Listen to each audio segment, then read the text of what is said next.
Dennis Rodman talked about how women chase NBA players by sharing some interesting stories on Dateline.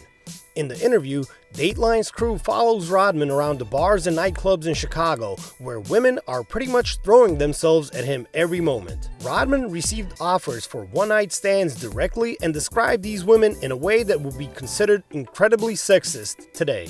50% of life in the NBA is sex. The other 50% is money. And it doesn't matter in which city. It's like in the meat bargain. You have your fresh choice and you got this, you got that.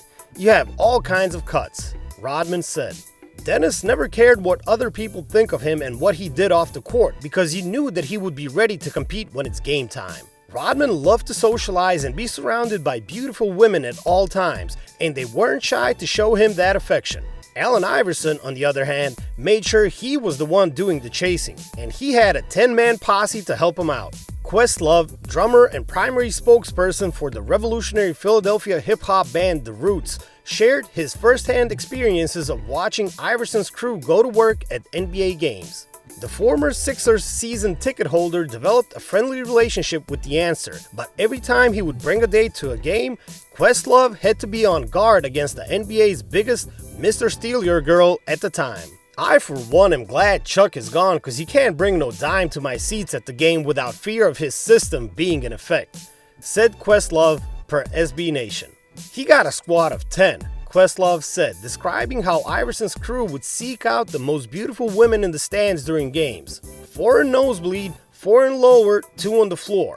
They worked the entire stadium like a lion seeking whom they may devour. I swear I've seen the dumbest doctors bring the little Guma to the game and let that poor dude run and get a beer, or she have to go to the ladies' room. Their game is tight, son, Questlove continued. They roll real quick with business cards, after party with AI, and if they have a date, it's all good. Once dropped off to the crib, you can dial the number and they will car service you to the location. In such an environment, the famous musician had to keep his eyes open. Thank God for respect, but I ain't dumb, he said. A chick come on the floor with me? She ain't going nowhere alone for 2 minutes cause these mofos act quick and fast.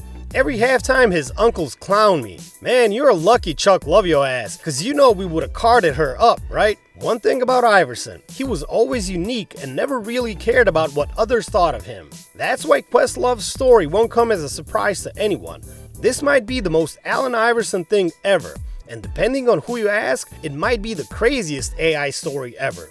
Assuming this happened during most of the Sixers' home games, perhaps even some road games, and assuming it went on for years, Iverson's 10-man crew plus all the parties that followed their efforts must have cost Iverson a fortune.